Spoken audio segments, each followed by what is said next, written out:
What's up, Shepherd Youth? How y'all doing? You doing good? Good. Saturday is my favorite day of the weekend because you still have like one day before school. I don't know, does that make sense? It's like you can go to bed and you still have a day off. I don't know if that, I always love Saturday. It's a good day. So, have you ever been asked that question of like, if you could write a letter to your younger self, like what would you say? Raise your hand if you've heard that question. And if you haven't, now you've heard it, think about it. Like, you can write a letter to your younger self. Let's put limits on it. So you get the front of a page. Like, you don't get front and back. You get one page, just the front. You can write a letter to your younger self at any point in life. What do you write? Think about it. What do you write? There's a couple ways you could go with this. One of the first things I think of is you could write like little proverbs of like wisdom and comfort to yourself. Like if I was writing to myself, I might write to like my 10-year-old self, like stop talking back so much and you'll get a cell phone sooner. You know what I mean? Like just a little guidance, little thing. Hey, high school Caleb, don't only talk about books on dates because girls will keep breaking up with you. Okay, good. Think of a different career path than men's volleyball because it doesn't lead anywhere. Okay, just like little things to help me out. Be nice to Brienne because she'll be your boss one day.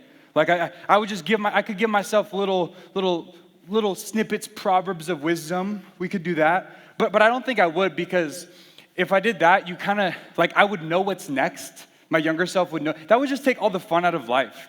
Like, it's kind of fun to not know what's my job gonna be like, when am I gonna get married? That's all this fun stuff, to like not know what's next. So I don't think I would do that. I could write a letter to myself, or you could as well, and like write a specific thing of the worst mistake you've ever made so you could avoid it. I could be like, Caleb, don't go to this place with this person. When this person tries to be your friend, just don't do it. Don't get into that relationship. Don't do this. And I could write myself a detailed account trying to make my younger self avoid every mistake. Like, this will lead to the worst guilt of your life. Don't do it. But if I did that, all that would happen is I would probably find another way to, even if I also, like, my younger self probably wouldn't even listen, but even if I did, I would probably just find another way to do what I was telling myself not to do. Or I could just not write any. This is appealing. I could not write anything at all. I could say, hey, like I ended up like this. I'm fine, right? I didn't get a letter from myself, and I think I'm doing okay. So I could be like, hey, let him. Thanks, Kyle. Kyle went, But just like, hey, let him take his bumps and bruises. Let him figure it out. Let him go through some heartache. But if I did write a letter to my younger self, and don't get mad at me because it's churchy, but I'm your youth pastor, so expect it, but it's also true. If I wrote a letter to my younger self, I would simply say, Caleb, please just trust God. Caleb, please just trust that God said what he said for a reason, and you should really listen to him. Like, Caleb, trust the godly people in your life. Trust the wisdom they give you. Trust where God is guiding you, and just follow him. And stay with me, because I say that because I'm the kind of person, maybe you'll relate to me, like if you tell me it's hot, the classic, like I'm putting my hand there. You can be like, hey, this is what's gonna happen if you do this, and I'm like, no, it's not. I bet I could get away with it. Oh, no, I can't, it's hot. Yeah, that's my personality. And so I feel like the reason that I've had a hard time trusting God is because he'll say these things to me, and then I'll see other people having fun doing them, and I'm like, God, like, you're holding out on me, man. Like, you're holding me down. You're holding me back. So then I go and I try it for myself, and I'm like, oh, no, he wasn't. I wasn't supposed to. You guys know what I'm talking about? You ever like see somebody on social media or Instagram, and they're like doing all this stuff that God tells you not to do, and they're just like having a great time in life, and you're like, wait, God, I thought that you told me not to do that so that my life could like be better, but they're doing these things that you tell me not to do, and they're having more fun than me. Or like you see somebody doing something like, and you're like, God, I haven't done that, or like I haven't fully done it because you tell me not to, but I've dabbled, like I've tried a little bit, and it's fun. And like I had a good time, and they're doing it, and it's like you get this feeling, God, why are you holding out on me, man?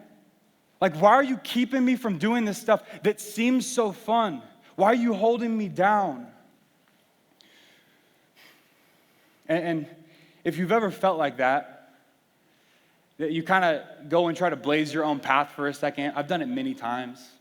And then you end up getting hurt and going, oh God, yeah, you were right. You were right. God's way was right. And I don't know how you learn to trust God without making some mistakes, but I wish I could. I wish I could have. And I hope you do. I hope going forward that I learn my lesson. Because so many times I haven't. I'm like, oh God, I should have trusted you. And then it comes up again. Oh, I should have trusted. Man, I hope I learned my lesson, and I hope you do too. That's why I say, if I could write to my teenage self, I'd have one goal. Hey, Caleb, just trust God. Just trust that He's good. Caleb, trust that even when you feel like God is holding you down, God holding you down is actually keeping you up. That's what I would say. I'd say, Caleb, when you feel like God is holding you down, trust that God holding you down is keeping you up. And since I can't write a letter to myself, I'm going to write a letter or a sermon to you. I see you as my younger brothers and sisters, and I love you guys, and I want what's best for you. So I want to write a letter to you today and just say, hey, even when you're going to go through a time in your life where you're going to be like, God, you're holding me down. Like I could be doing that, and like it wouldn't be that bad of consequences. It'd be fun. And I want to tell you, hey, even when you feel like God is holding you down, He's actually keeping you up. This feeling of, man, God, you're holding me back, you're holding me down, it's been here since the beginning of time. We're in a series called Beginnings, where we've looked at creation and Adam and Eve, and it's been here since the beginning of time. This is on your notes, that Satan's goal from the beginning of time is to make you feel like God is holding you down. Satan wants you to doubt the goodness of God in your life. He wants you to be like, no, God doesn't want what's best for you. Trust me, you know what's best for you. God doesn't want what's best for you, and he has strategies to do this. And he's got a lot of them. I'm not going to, there's no way to talk about all of them, I'm sure. But he's had a couple that he's used from the beginning of time. And I want you to be aware of them so that you can at least see if these are in your life. If he's trying to use these strategies to trick you to believe this. Like God's holding out on me. So let's look at Genesis 3:1-8 and see how he uses these strategies to tempt Adam and Eve. In Genesis 3:1 it says, now the serpent was more crafty than any other beast in the field that the Lord had made. And just to be clear, that serpent it's Satan, or like Satan's working through it somehow, but Satan's talking through the serpent, and the serpent says to the woman in verse 1 still, did God actually say, you shall not eat of any tree in the garden? And the woman said to the serpent, no, we shall eat of the fruit of the trees in the garden. But God said, you shall not eat of the fruit of the tree that is in the midst of the garden. Neither shall you touch it, lest you die. And what we see here is Satan's first strategy to make you feel like God is holding out on you. He makes you doubt God's words. That's on your notes. He makes you doubt God's words. We even see this later. I think it's Luke 4 when Satan's tempting Jesus, and I've talked about this a little before, but he makes you doubt God's words. He says to Eve, did God really say that? Like, God, if that tree was good for you, God wouldn't say not to eat from it, right? Like if you're going to have a good time, you can go eat from that tree. God wouldn't tell you not to do that. And he does the same thing to us today. We go, man, I know I shouldn't do, like God says clearly in his word. I heard somebody say it at Shepherd Youth in a sermon, like, I'm not supposed to do that. And a little voice comes in our head and is like, no, okay, well, God said that, but like, he didn't say that to you. Like, you know, that's for people who like really struggle with that. You're a good person. Like, if you do that, you'll be fine. And this voice comes in and it makes you doubt God's word. And that's Satan's first strategy, to make you feel like God is holding out on you. It makes you doubt his words. Then verse 4. It says, but the serpent said to the woman, you will not surely die. Like what God said, you're not really going to die if you go against God's words. For God knows that when you eat of it, your eyes will be open and you'll be like God. You'll know good and evil. You'll be like God. God doesn't want you to eat from that tree because he wants to keep you down. He knows that once you eat that tree, you'll be like him. That's what he says to Eve. And then he's like, Eve, this is your life. This isn't God's life. This is your life. You should run your life. Eve, don't you know what's best for you? God doesn't know what's best for you. And the second strategy Satan has to make us feel like God is holding out on us is he makes you think that you should run your life. That's on your notes. He says, no. God, you should run your life. You know what's best for you. God doesn't know what's best for you. Your parents don't know what's best for you. Yeah, your parents said don't date yet, but they don't know the love you feel. Come on, like you're in love. Go for it. This is your life. Yeah, God says don't do that, but he's never done it. And Satan, he gives you these lies. He says you should run your life. But the truth is no one in the world, the smartest person in the world, is not smart enough to run their own life. They need to listen to the guidance of God. And after Satan has deceived Eve, lied to Eve by making her doubt God's words, his goodness, and making her feel like she should run her life, not God, it says in verse 6, follow with me in verse 6. It says, when the woman saw that the tree, what God told her to not eat, but the tree, it was good for food, and that it was a delight to the eyes, and it was desired to make one wise, she took of its fruit, and she ate it. And then she also gave some to her husband who was with her, and he ate it. And then the eyes of both of them were open, and they knew that they were naked. And then they sewed fig leaves together to try to cover themselves up. And then they heard the sound of the Lord walking in the garden in the cool of the day. And the man and his wife, they hid themselves from God, from the God that they were used to walking with every day in the garden. Now they're hiding from him among the trees in the garden.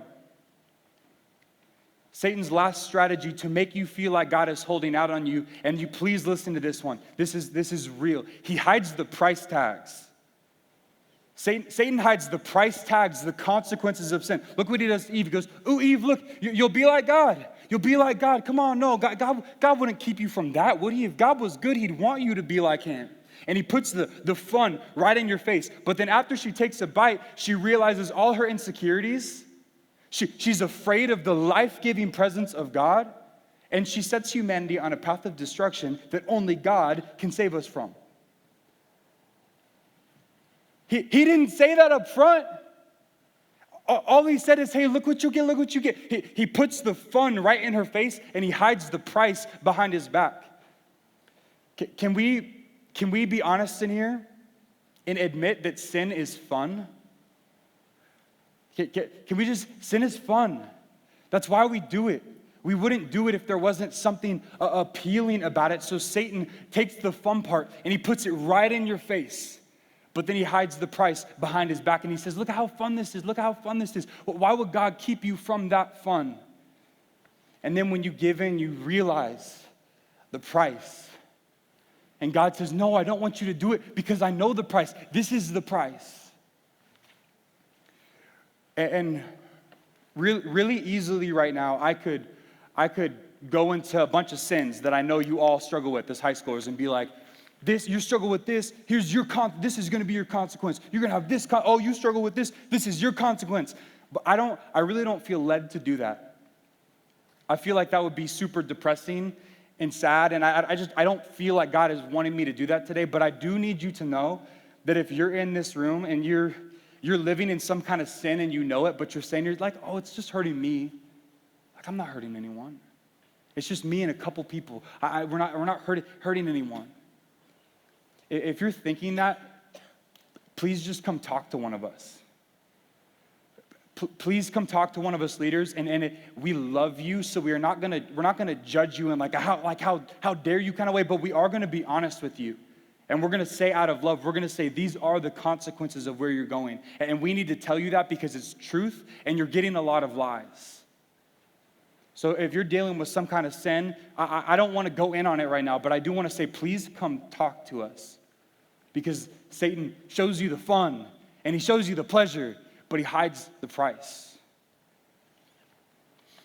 Satan twists God's words. He makes you think you know how to run your life best, and then he hides the consequences of your sin.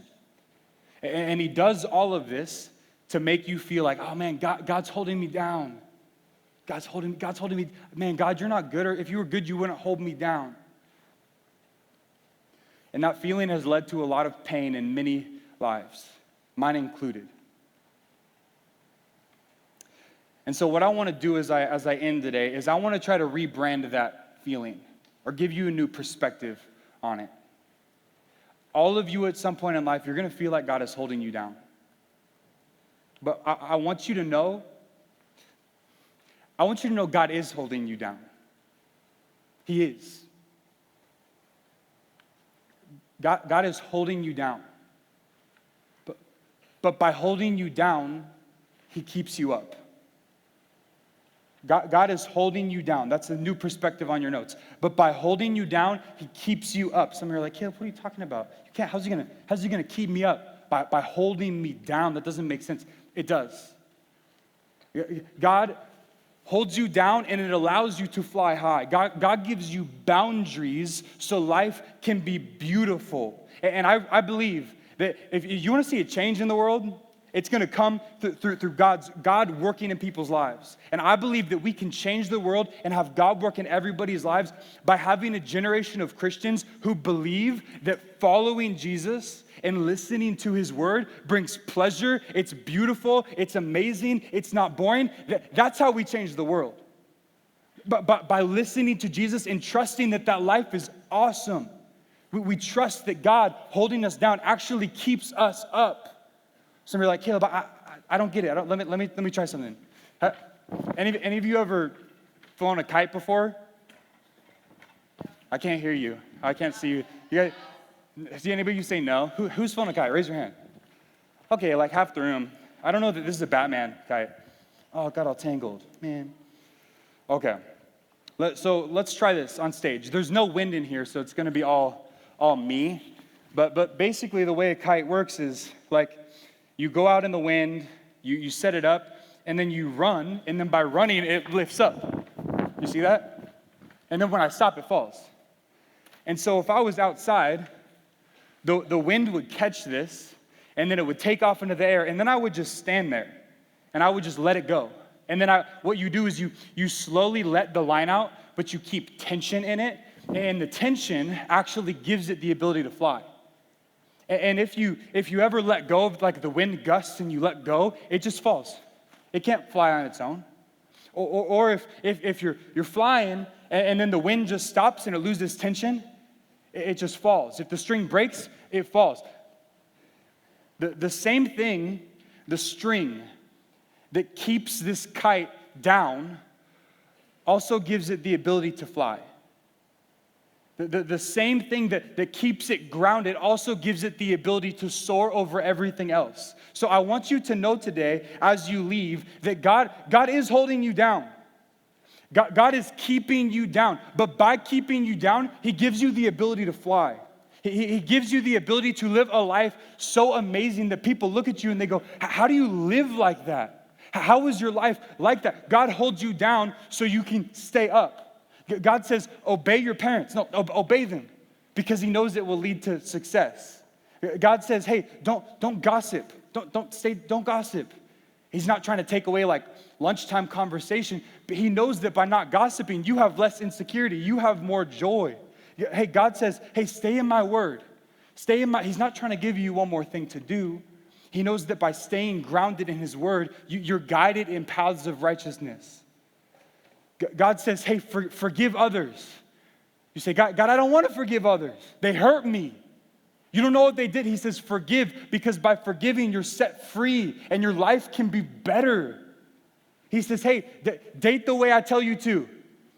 Date in a way that honors people. And you go, no, my friends are doing this. And he goes, no, don't touch her like that. No, don't do that. You can't do that. And you're like, I want to. But God says, no, I'm gonna hold you down so that your relationship can be great, whether it ends, whether it doesn't. And one day, if you date the way I tell you to, if you allow yourself to be held down, you'll fly. You'll have less guilt in relationships. You'll have better relationships. You'll have a marriage that works one day. God says, keep me at the center of your life. Keep me at the center. And you go, no, I want my boyfriend. I want my girlfriend. I want my schooling. No, keep me at the center. And it gives you the ability to fly. But by keeping you down, God keeps you up. God's boundaries lead to beauty. So all I want you to know is next time Satan comes in and he says, hey, God's holding you down. Like God's holding you down. He isn't good. I want you to say back, no, God is good because he is holding me down. By holding you down, God keeps you up. That's all I got for you. Let's pray. God, thank you so much for your word to us. God, thank you so much for your second chances. and the grace that you give us. God, thank you for so many times giving me another chance to follow your word. And God, I pray that you help us listen to you, listen to your word, and then live the amazing life you've created for us because of it. It's in your name I pray, amen.